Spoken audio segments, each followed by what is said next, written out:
ಪುಟ್ಟ ಮಗುವಿನ ಮನಸ್ಸಿನಲ್ಲಿ ತಂದೆ ತಾಯಿಯ ಪಾತ್ರ. ಸರಿತಾಗೆ 2 ಮಕ್ಕಳು, ಒಂದು ಗಂಡು ಒಂದು ಹೆಣ್ಣು. ತನಗೆ ಮುದ್ದಾದ 2 ಮಕ್ಕಳು ಎಂಬ ಸಂತೋಷ 4 ವರ್ಷಗಳಿಗೆ ಮುಗಿದು ಹೋದಂತಾಗಿತ್ತು ಅವಳಿಗೆ. ಕಾರಣ ಇಬ್ಬರಿಗೂ ನಿತ್ಯ ಜಗಳ. ನೀನ್ಯಾಕೆ ಹುಟ್ಟಿದೆ ಎಂದರೆ ನೀನ್ಯಾಕೆ ಹುಟ್ಟಿದೆ ಎಂದು ಇಬ್ಬರೂ ಜಗಳ ಆಡುವುದು. ತಮ್ಮಲ್ಲಿಯ ಆಟದ ಸಾಮಾನುಗಳನ್ನು ಇಬ್ಬರೂ ಹಂಚಿಕೊಳ್ಳದೇ ಇರುವುದು.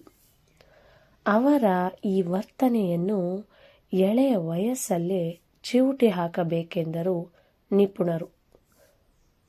ಚಿಕ್ಕ ವಯಸ್ಸಿನಲ್ಲೇ ಅವರ ನಡುವೆ ಪ್ರೇಮಾನುಬಂಧಗಳನ್ನು ಬೆಳೆಸಬೇಕಾಗಿತ್ತೆಂದು ಹಿರಿಯರು.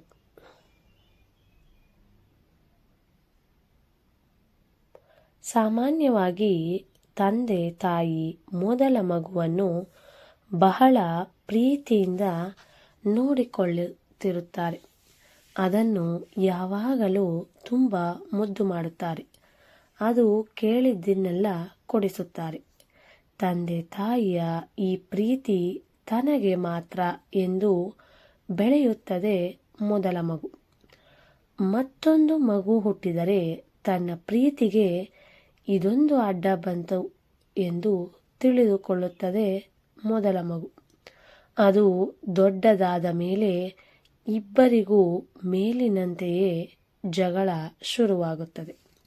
ಹಾಗಲ್ಲದೆ ತಾಯಿ ತಾನು 2ನೆಯ ಮಗುವಿಗೆ ಗರ್ಭಿಣಿಯಾದಾಗ ಮೊದಲ ಮಗುವನ್ನು ಇದಕ್ಕಾಗಿ ಮಾನಸಿಕವಾಗಿ ಸಿದ್ಧಗೊಳಿಸಬೇಕಾಗುತ್ತದೆ.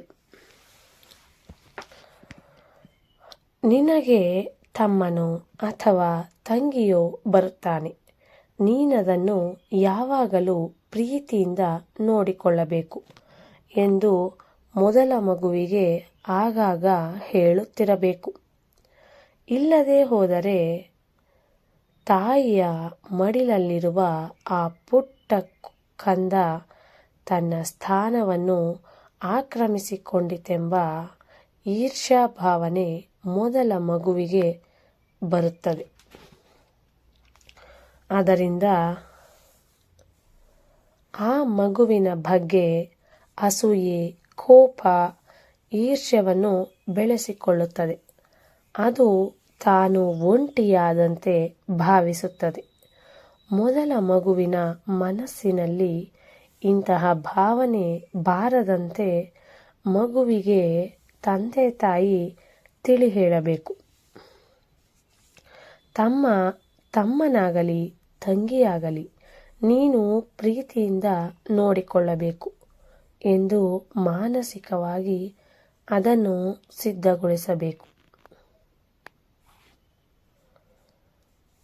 2ನೆಯ ಮಗು ಹುಟ್ಟಿದ ಮೇಲೆ 2 ಮಕ್ಕಳನ್ನು ಯಾವಾಗಲೂ ಸಮಾನವಾಗಿ ನೋಡಬೇಕು ತಂದೆ ತಾಯಿ.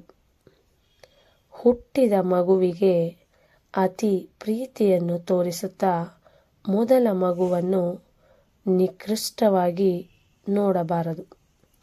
ದೊಡ್ಡ ಮಗುವಿಗೆ ತಿಳಿ ಹೇಳಬೇಕು. ಇಬ್ಬರು ಮಕ್ಕಳನ್ನು ಸಮಾನವಾಗಿ ನೋಡಿಕೊಂಡು ಇಬ್ಬರಿಗೂ ಬೊಂಬೆಗಳನ್ನು ಅವರಿಗೆ ಬೇಕಾದ್ದನ್ನು ತೆಗೆದುಕೊಡುವುದು, ಇಬ್ಬರನ್ನು ಕೂರಿಸಿಕೊಂಡು ಒಳ್ಳೆಯ ಕಥೆಗಳನ್ನು ಹೇಳುವುದು, ಹೀಗೆ ಒಬ್ಬರನ್ನು ಒಬ್ಬರಿಗೆ ಹೋಲಿಸದೇ ಇರುವುದು, ಇಬ್ಬರು ಒಬ್ಬರನ್ನೊಬ್ಬರು ಪ್ರೀತಿಸುವಂತೆ ಮಾಡುವುದು ತಾಯಿಯ ಕೈಯಲ್ಲೇ ಇದೆ. ಮೊದಲ ಮಗುವಿನಲ್ಲಿ 2ನೆಯ ಮಗುವಿನ ಬಗ್ಗೆ ಪ್ರೀತಿ, ವಿಶ್ವಾಸ ತುಂಬಬೇಕು.